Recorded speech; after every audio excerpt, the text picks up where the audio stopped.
What is up, guys? Britt Tech here, back with another video, and today I'm going to be showing you guys how to change the name of your iPhone for all iPhones using iOS 13, and I'm going to be demonstrating using the iPhone 11. So okay guys, let's go ahead and get straight into the video.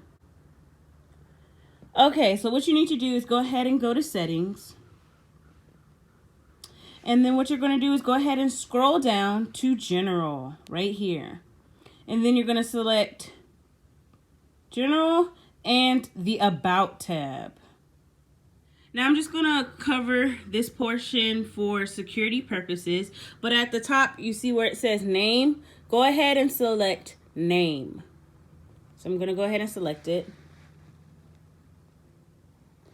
And as you can see, it says Brittany's iPhone, so you can go ahead and just change it to whatever you want it to be. And then when you're done, go ahead and select done. And as you guys can see, it went ahead and changed my iPhone name to Britt iPhone. So yeah, guys, that's how you do it. Hope you enjoyed this video. Don't forget to like, comment, and subscribe. And I will see you guys in the next video. Peace.